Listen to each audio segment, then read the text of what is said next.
கிருஷ்ணகிரி மாவட்டம் ஒசூரில் 20% இடஒதுக்கீடு வழங்கிடக் கோரி ஆயிரக்கணக்கான பாமக மற்றும் வன்னியர் சங்கத்தினர் ஆர்ப்பாட்டத்தில் ஈடுபட்டனர். தமிழகம் முழுவதும் வன்னியர்களுக்கு 20% தனி உள் ஒதுக்கீடு கோரி பாமக மற்றும் வன்னியர் சங்கத்தினர் மாவட்ட ஆட்சியர் அலுவலகம் முன்பு ஆர்ப்பாட்டத்தில் ஈடுபட்டு வருகின்றனர். அந்த அடிப்படையில் இன்று கிருஷ்ணகிரி மாவட்டம் ஒசூரில் ராம்நகர் பகுதியிலிருந்து 2000க்கும் மேற்பட்ட பாமக மற்றும் வன்னியர் சங்கத்தினர் தேன்கனிக்கோட்டை சாலையில் உள்ள சார் ஆட்சியர் அலுவலகம் வரை பேரணியாக சென்று இடஒதுக்கீடு வழங்கிடக் கோரி கோஷங்கள் எழுப்பினர்.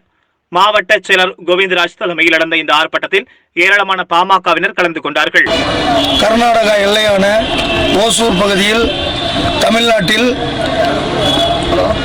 எல்லா மாவட்டங்களிலும் மாவட்ட ஆட்சித்தலைவர் முன்பு இந்த கண்டன ஆர்ப்பாட்டம் நடைபெறுகிறது. கிருஷ்ணகிரி மாவட்டத்தில் மட்டும் அண்டை மாநிலமான கர்நாடகா ஆந்திர பிரதேசத்தை ஒட்டியிருப்பதால் சார் ஆட்சித்தலைவர் அலுவலகம் முன்பு இந்த ஆர்ப்பாட்டத்தை நடத்தி முடித்திருக்கிறோம். அரசு இதை கவனத்தில் எடுத்துக்கொள்ள வேண்டும். இந்த ஆர்ப்பாட்டமானது 20% இடஒதுக்கீடு என்பது 1989 108 சாதிகளுக்கு கொடுக்கப்பட்ட இடஒதுக்கீடு. மருத்துவர் ஐயா கேட்கக்கூடிய இடஒதுக்கீடு என்பது பிசிஓ, ஓபிசிஓ, எஸ்சிஓ, எஸ்டிஓ அந்த எந்த அடிப்படையிலும் ஐயா மற்றதை கேட்கவில்லை.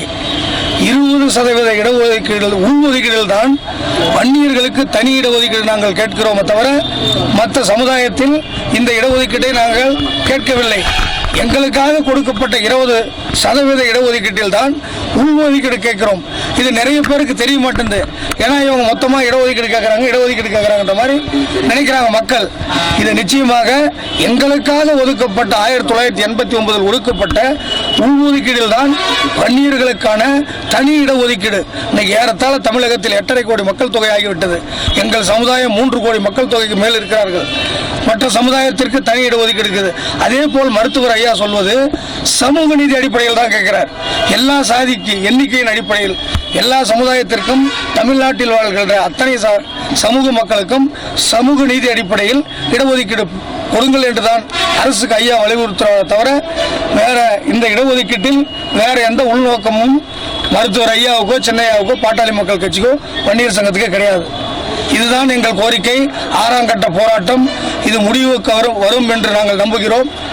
இது நடக்கவில்லை என்றால் மருத்துவர் ஐயா தலைமையில் தமிழகம் தாங்காது என்ற அளவிற்கு மிகப்பெரிய போராட்டம் நடக்கும். அதன் பிறகு அரசு தான் இதுக்கு பொறுப்பேற்க வேண்டும். இந்த 6 கட்ட போராட்டமும் அறவழி முறையில் நாங்கள் நடத்தியிருக்கிறோம். அறவழி முறையில் சின்ன அசம்பாவிதம் கூட இல்லாமல் இந்த போராட்டம் நாங்கள் நடத்தியிருக்கிறோம்.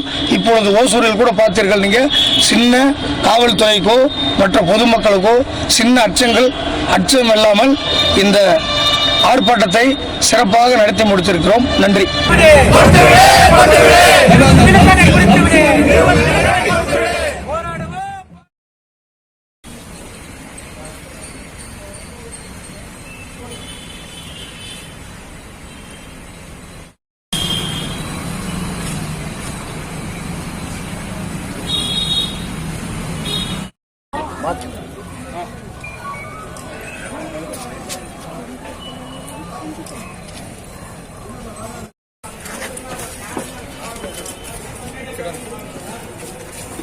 ஒரே நிமிஷம் அந்த ஊடக பேரை மட்டும் ஒரு ஆள்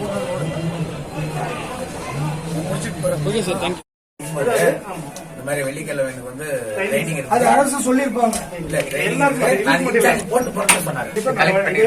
இப்பயே நான் டைப் பண்ணிக்கிறோம், ரெடி பண்றோம், கண்டிப்பா வாங்க.